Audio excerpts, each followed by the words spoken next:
WeRiseMag.com.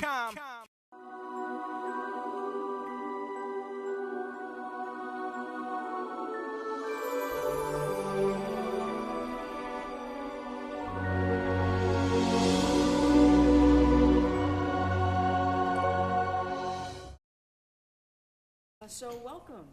This is Castle Point 2014, and we're here with Michele Knotz. Hello, Castle Point, anime con, woo. Yes. So what do you think of the con so far? It's awesome. I just got here. Oh, I love the castle though outside. Oh yeah. The castle's looking pretty cool. So I guess that's why they call it Castle Point, Anime Convention, not like Steven's Anime Convention. Oh yeah. Well, it's super epic too. It's just Yes. got that like Castle. ring to it.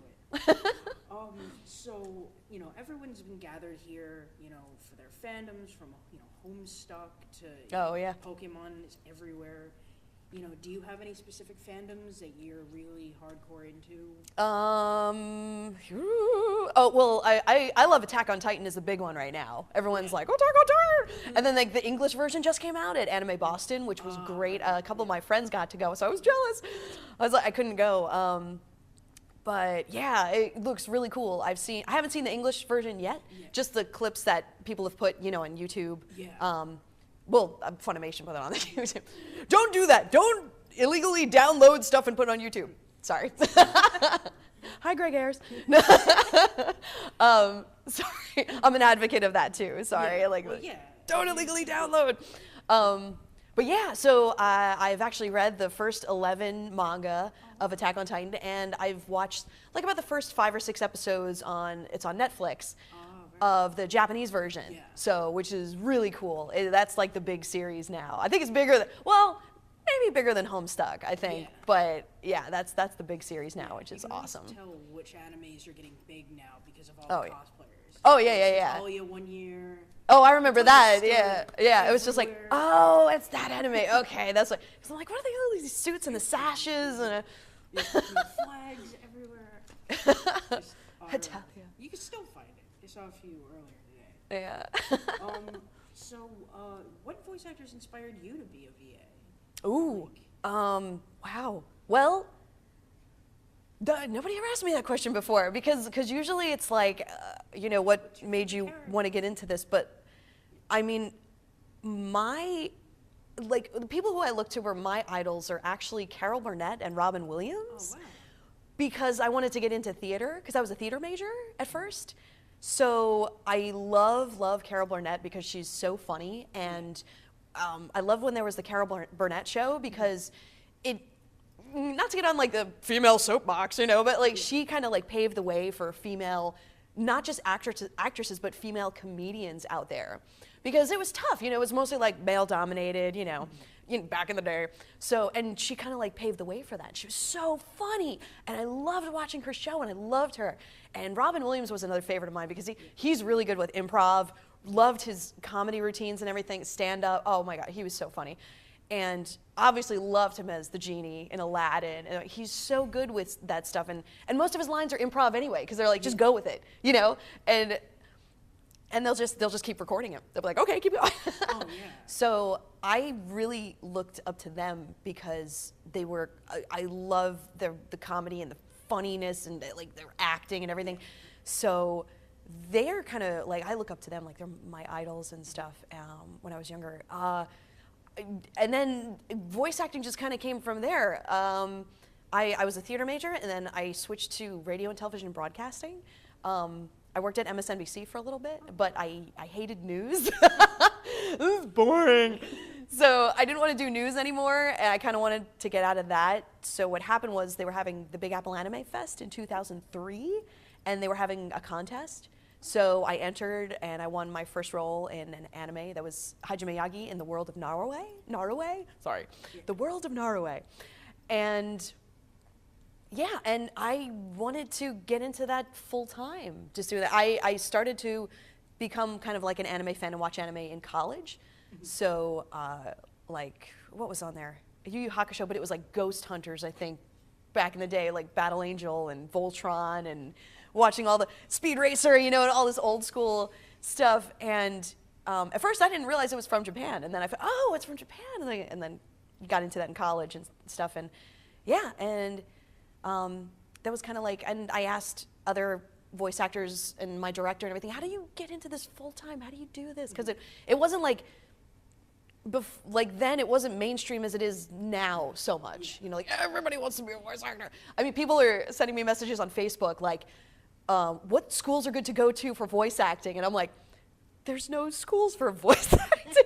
You have to go for theater. It's like, I always say the most important word in voice acting is acting, because you can do voice acting within a theater program, but you need to go into a theater program. Like, you know, you go to Carnegie, you go to NYU, you go to like, well, those are the big schools. If you want to go, you go to Tisch, you know, for, I don't know if there's any in Long Island for there's a theater. Few pretty good theater programs. No, I mean, nothing like NYU. And That's like, Juilliard. oh, Julia, right, Julia, and then like Circle in the Square, you know, it's like those are like the big, like so, like you have to audition, you know, to even be considered to get into it. So those are the big ones, yeah. Sounds like you just got right in at the right time when it was just Yeah, starting up. yeah, it was crazy. I miss those times when it's just like you didn't know, like people really didn't know it was anime, because I mean I grew up watching Voltron, Right, Speed Racer, and all yeah, that yeah. stuff. I mean even Pokemon in the early times I was just like, I didn't Right. think that was anime, and then you know I watched Fullmetal Alchemist and Wolverine, and I was just like, Right. my friend's like, you gotta get into this, and I was just like, I'm like, oh, that's like that other stuff I watched when I was Yeah. So, oh, you took my other question. Because I was gonna say, it was funny because like way back in the day, you know, there was no internet. You know, Yeah. like when we were kids, you could just, I mean, kids can just like look up stuff now like easily, but, and then they had, you know, it was VHS tapes.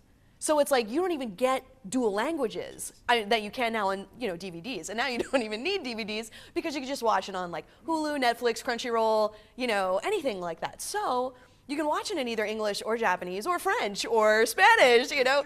When like way back in the day, you just get a VHS tape. If it's in English, you're watching it in English. Yeah. You know? And you have to buy all of them because it has like 3 episodes. Oh, right, yeah. You can only fit so much on a VHS tape, so the quality is actually good. Rewind it. And then, Hope the tape doesn't eat it. oh, right. That's happened to me too many times. Like, no.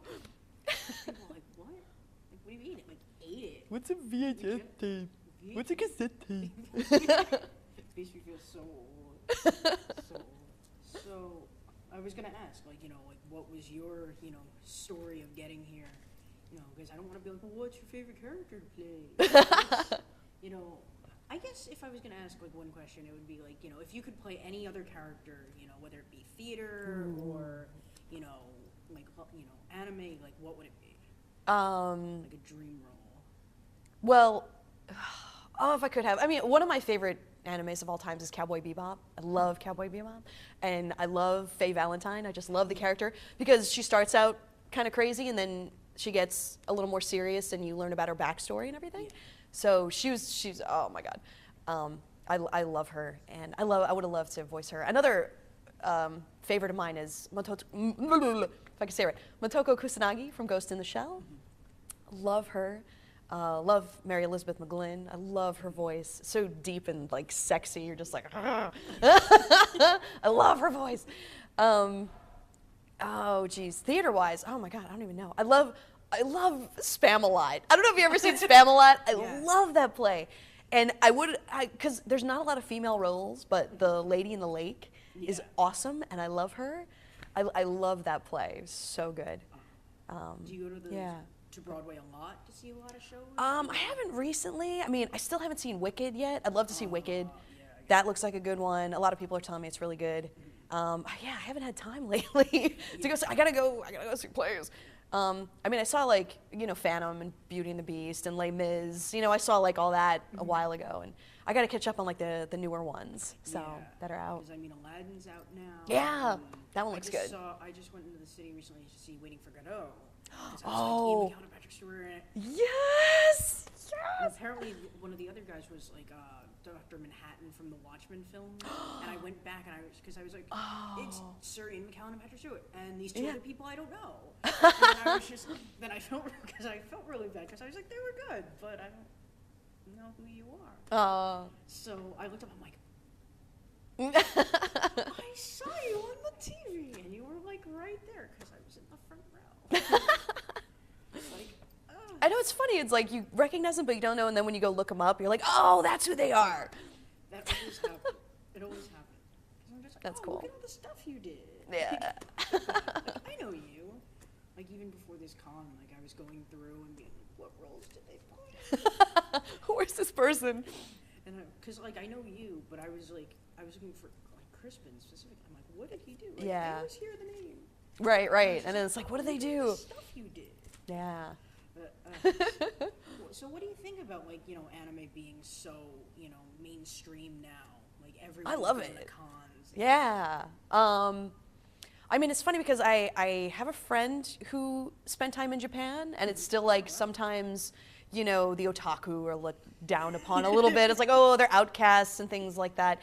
And maybe, I don't know if that's so much here, because especially with something like Pokemon and Naruto, that are so big, and Yu-Gi-Oh! And they have card games and everything. And it's not just otaku that have this stuff. It's like all kids want to play Bakugan, and all kids want to play Yu-Gi-Oh! And Pokemon and stuff like that. And they have all the card games, and they have the little toys and figures and everything. So it's funny how in America it's become way more mainstream than even in Japan. And even though in Japan they got Akihabara and everything, and, you go there, but it's really funny how much more in America it's become. Than maybe because we just like to buy things. I don't know. Yeah, it's funny how, like, if you go to different countries, some countries will buy like American stuff. Right. If you've ever seen the show Toy Hunter, it's on like Travel Channel. Toy Hunter. I haven't seen that one. It's one of those like auction hunter shows, and he goes and he buys the stuff. They're like, it's worth this much. But like, he went to a British convention, like a British anime convention, and they wouldn't buy the British toys. They were just like, they were looking for the American ones. Like, they branded them differently, and I was just like, that's so funny. That's like, I want Iron Man and Captain America, and like, it's just like, wherever you go here, like, everyone's eating up Doctor Who. Oh, right. Everything. Yeah. Doctor Who is big now, too. Sherlock, Doctor Who, it's like, it's crazy. You even have, like, My Little Pony, it's like Doctor Who's. Yeah. It's like, what? Like, it's just like, yeah, it's crazy. Like, it's really cool. Yeah. Like, like, if you could give, like, one piece of advice to people, what would it be? For, like, aspiring voice actors and actresses, or just life advice? Life in general. Yeah. Well, live every day like it's your last. No, no, because then there would be rioting and parties in the streets. No, be responsible. Don't do that. Well, for voice acting, like I said, I always say the most important word in voice acting is acting. You don't search. You want to be an actor or actress. Like, go for theater, and voice acting will branch off from that, But it's so exhilarating to, like, be on stage in front of people and singing and acting, and even on camera. I mean, the three are kind of different, theater, film, and then voice acting. They're very different mediums, but they all kind of interact with each other, and they all have to do with becoming a different character that's not yourself.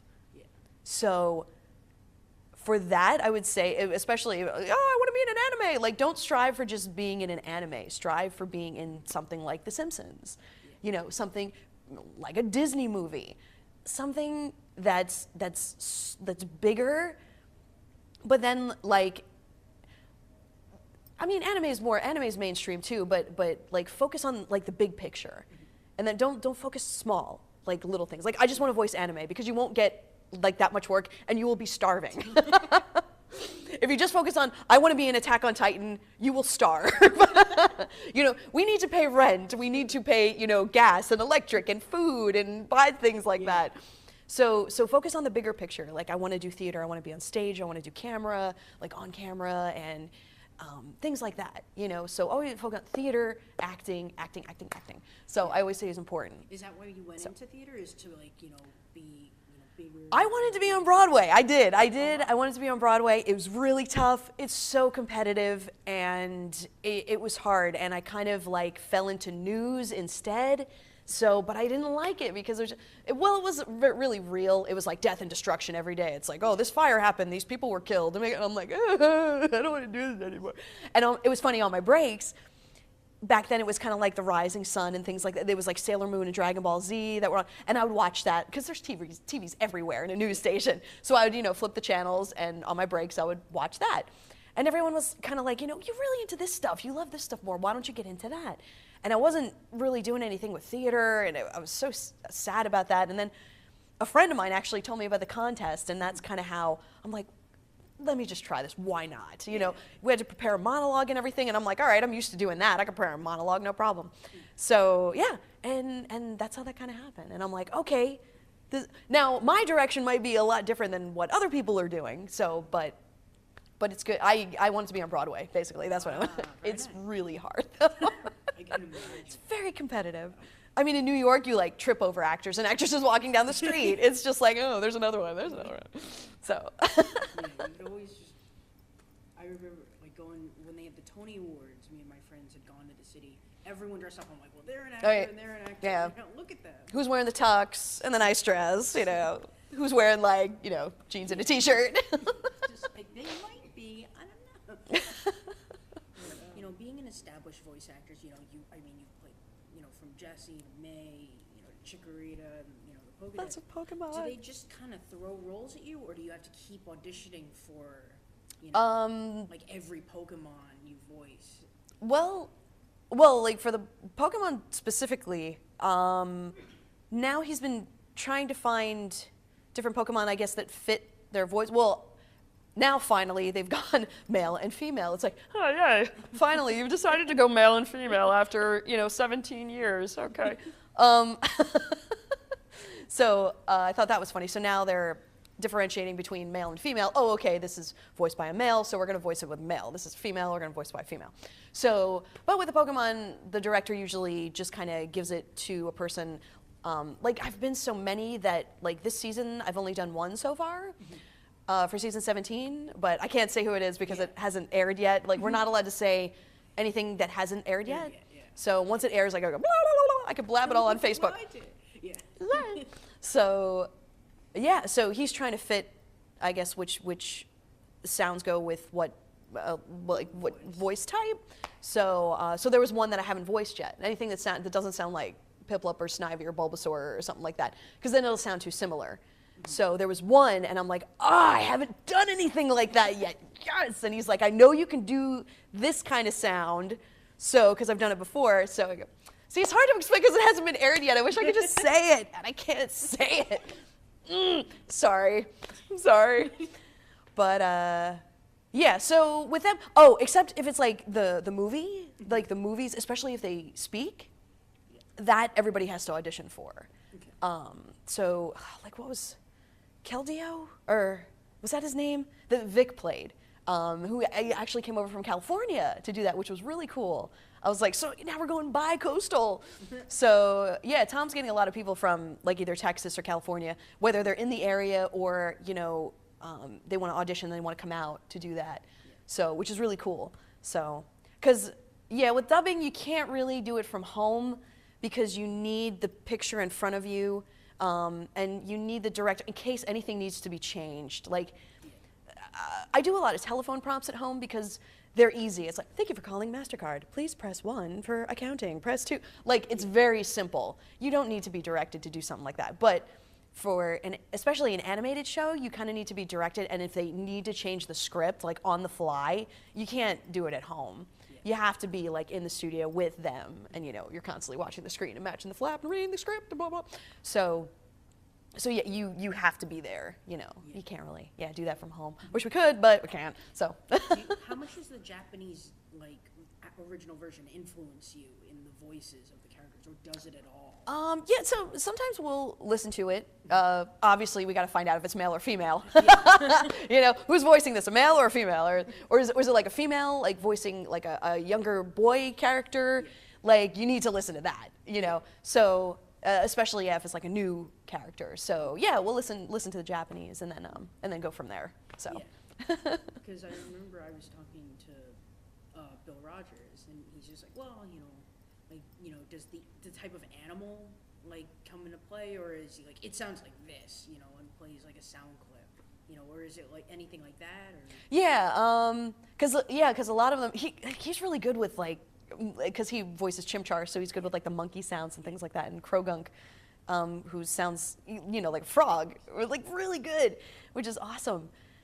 And yeah, some of them, oh geez, what's the other one? The big, I just forgot his name, that Mark Thompson voices, the big elephant. It looks like, I just forgot his name. It's like a woolly mammoth type thing.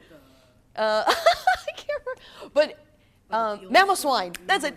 Like the big mammoth swine. It sounds like this big, you know, woolly mammoth type thing, and it's great that, you know, some of them do sound more like animal noises, which is great. So yeah, they do that. They do that too. Do I that I voice, or that? I mean, like the favorite that I voice, I love Piplup and Manaphy are kind of like my favorite. I love those. But like back in the day, it was funny. My favorite was always Poliwhirl. I think because I like, it's like people say he's blue. I thought he was purple. I don't know, because I love purple. But I just thought he was funny looking with the swirls. He's like, Poliwhirl. You know, so he was my favorite, like when I was younger. So, but yeah, I don't know if I have a favorite that's someone else's voiced. I'm trying to think. Oh, you know what I love? I love Totodile. I love the way Casey, she just does. Because I asked her one day, I saw her in the studio, and I'm like, how do you do that? And she does this crazy thing with her tongue, and I was like, whoa, that's insane. How she's just like, she does this weird, like, Donald Duck, Totodile, weird, it was awesome. I was like, thank you. She's like, I'm like, can you just demonstrate how you do that? It just sounds so cool. She's amazing. I love Casey. How often do you see the other voice actors, or just not at all, or in and out of the booth? Or? Yeah, in passing. We record separately, so we just mostly see each other in passing, like in the waiting area. You know, if like one person's coming in, one's leaving, oh, hi, how's it going? How you doing? Nice to see you. You know, we'll friend each other on Facebook and things like that, but yeah, we don't get to see each other much, so, because we record by ourselves. So it's just us and the director and engineer. That's it. What's the hardest, like, between, like, you know, like doing a voice without a dub and doing a dub? Like, which one, you know, like, what's the biggest difference, you know, between them? Matching flap. What they call, non-dub is called prelay. Prelay is they record the voices first and then animate afterwards. So that's actually a lot easier to do. And I feel, and I'm sure like a lot of other people feel, that it's easier to act that way. So I know, I mean, I wasn't there. I know for the Ninja Turtles recording, they did have everybody in the same room and they kind of blocked them off, because it's better to record separately so you don't get mic bleed. They call it mic bleed, like if you're hearing somebody else's voice through your microphone, which is bad. So they kind of like separated them. And it was great because they got to act with each other and play off each other, because that's the great thing about theater, like when you're on a stage, you know, or on camera, you get to play off of somebody else. When you're doing dubbing, you have nobody to play off of, unless there's somebody else that you can hear in the microphone that's been recorded already. If you go first, there's nobody, there's nothing. You're acting with no one, you know, and it's basically working off of nothing. So, Working off a green screen. right, exactly. You're doing Blue's Clues with a green screen and nobody else. Like, there's the dog, but there's no dog. I feel sorry for that guy. Like a tennis ball. It's like, okay. But yeah, so prelay is, I think it's easier to act, and if you get to act with other people, it's more fun, which is great. I love dubbing, and dubbing is fun. It's just a little bit harder because what we do is listen to 3 beeps, a series of 3 beeps in our headphones, and then on the 4th they call it the phantom fourth, imaginary beep, we start speaking. And when we start reading the script, so it goes beep, beep, beep, and then you start to read, and you have to match the mouth. Now with like computers and stuff, they can always move it to the left or to the right a little bit to make it fit in the mouth. But if it's way too fast or way too slow, you can't crush it. Like if they stretch it out too much, it's going to be too slow. And if they squish it, it's going to sound like that. So it's good to try and like match it so they don't have to squeeze it or stretch it too much so it sounds abnormal, you know. They're just like long stretches of text. Oh yeah, yeah, it's crazy. Oh, it's definitely crazy. Well, it was lovely talking with you. Thank you, Kim. Right? Thank you. It's nice meeting you again. I'm sorry I it's forgot no meeting problem. you at Icon No, way I back was in a the day. little kid. But I hope you Cool. enjoy the rest of the con. Thank you. You enjoy too. the weather. Yes, Finally. finally. Hooray! No snow. Yes. Bye, Castle Point. Love you guys. Hearts.